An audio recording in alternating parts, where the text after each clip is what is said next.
The first official hotfix of Fortnite Season 3 has released, and of course, like everything else with this season, it's super controversial. Epic have massively nerfed the cars, introduced multiple counters to the new meta, and apparently they ruined the whole season. Well, at least that's what some people are saying. A change which was added in the newest hotfix, which has a lot of people talking, is a decrease in vehicle health. Not only is this an overall very beneficial change and makes cars a lot less overpowered, but it also is only taking effect in solos, which has never been done before. It's nice to see Fortnite adjusting their loot pools and metas based on the individual modes and what suits best to those modes. Now when you're in solos and you're being spammed by the machine gun turrets, you can shoot at the car and actually defend yourself, because of course the cars now blow up quicker. So Epic have now gone ahead and changed the accuracy rates of the machine gun turrets to make it less overpowered, because yeah, it was really annoying to be spammed by those things. And see, that's the thing about this season's meta. It's super fun to be spraying people with the turrets and the cow catchers, but it sucks when it's done to you.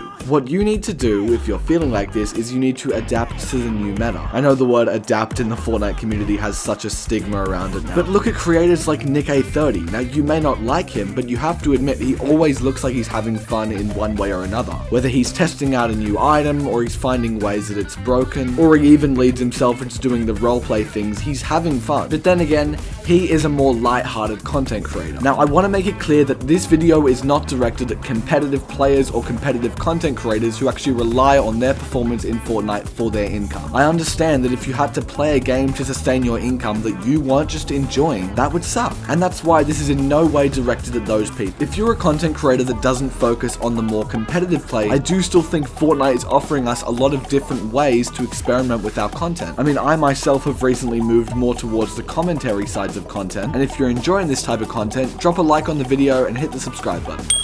Thanks. Because I'm now covering the news and updates coming into the game, that's also referring to all of the new Fortnite modes. That includes Festival, Lego, and Rocket Racing as well, and also the thousands of amazing UEFN created experiences inside of Fortnite. And then we have the people who say, but that's not Fortnite, Battle Royale is Fortnite. That statement alone is fine. But if you're gonna say that Battle Royale is what Fortnite truly is, and then when you play Battle Royale, you complain about it, we sorta can't make you happy. So let's say you're in this spot, right? Fortnite just doesn't seem to be for you anymore.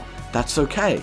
Don't play it. I think an amazing example of a content creator who's constantly persisted all throughout Fortnite is Cypher PK. Even through the ups and downs, at least from my memory, he's always posted pretty consistently. And I think a lot of bigger content creators are also now forgetting that their view on the game affects a lot of other people's too. I'm not gonna say in case you haven't seen it, because of course you have. You've seen the clips of Ninja dissing this season. That's having a really bad impact on the overall community, and it's actually dictating the enjoyment of people who just play for fun. Never let a content creator or a friend or anyone in your life dictate your enjoyment of something, whether it's a video game or whatever. Don't just love something because everyone else loves it, and don't just hate something because everyone else hates it. Now look, I'll be honest, when I first logged onto this season, I thought, this is too chaotic, I don't like it. And that was despite everyone else going, no, I love this season, this is awesome, this is, you know, the fun that Fortnite needed. At that time, I wasn't enjoying the season, so I took a step back and didn't play. Then after the hotfix, I've given it another try, and here's what I noticed. The addition of Boogie bombs is great, it's a good balance, and it also just feels really fun. Something that I've always loved about the Boogie Bomb as an item is that because it only stuns the person until you shoot them again, what it's doing is giving you time to regroup rather than just leaving the other person completely defenseless. It's a good escape from the chaos because, as you would know, there's a lot of chaos in this season. That's what left so many people pissed off about the turrets. They felt they couldn't do anything to defend themselves against it. Now, personally, I just got over that and decided to shoot through people's windows like in this clip. I was actually pretty proud of that one. Now I'd like to go back to something that we were discussing a little bit earlier on in the video, about how the health of vehicles is only reduced in specifically the solo mode. It brings us this whole concept of different loot pools for different Fortnite modes. And I've always sort of favored the concept of separating sort of different types of Fortnite into different modes. I'll explain what I mean.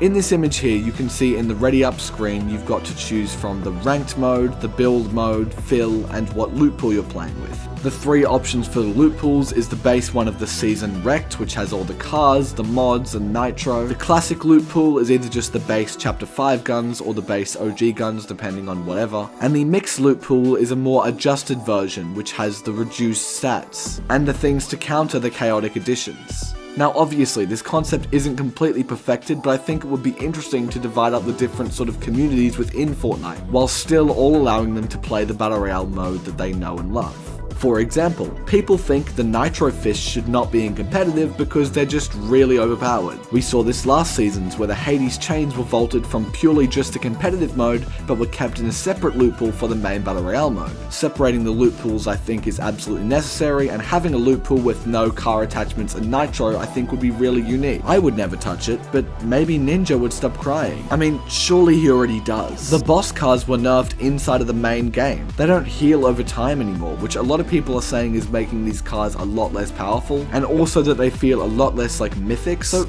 was this a good change, or was it too far the other way? I'm sure that you remember that if you played last season, certain items were actually removed from the game to prevent it from becoming too chaotic. When the avatar stuff was put in, they got rid of the Hades chains and the Thunderbolt of Zeus, as well as the Icarus wings, which are basically the whole theme of Season 2. So I don't want Epic to do something similar and nerf the cards into the ground to the point where it just doesn't feel like the theme is there anymore. But so far, the theme's actually been super strong. Again, I remember last season people said it only really felt like a Greek island in the two different biomes. I honestly thought this was fine because everyone already dropped Grimgate or Mount Olympus anyways. I think Season 2 is so overhated, but regardless, because this season's theme revolves around cars and Nitro and those little Nitro hoops, it's all over the island, so you never really feel like you're not playing in this sort of Mad Max type movie. Now of course, a lot of people find that exciting, myself included, but there's also people that feel like there's always a car just coming around to kill them. I've heard tons of people say it's a lot harder to win this season as well, which,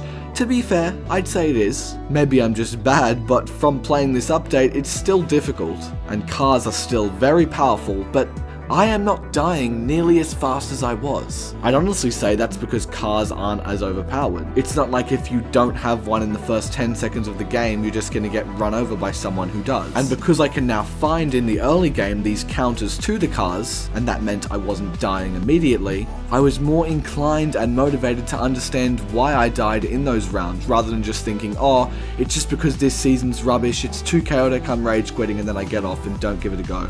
Like, you need to have a go at these things. You need to see, okay, what did I do wrong? Not, what did Epic do wrong? Why did they ruin the game? Because they didn't. It just might not be your thing. If you die, don't get mad, just figure out what went wrong. Winning every game isn't supposed to be super easy. And if by that point you're still not enjoying the game, and you don't need to play it to make money, which I'd say applies to the vast majority of you, then don't play it. I'm sure Epic will be just fine without you.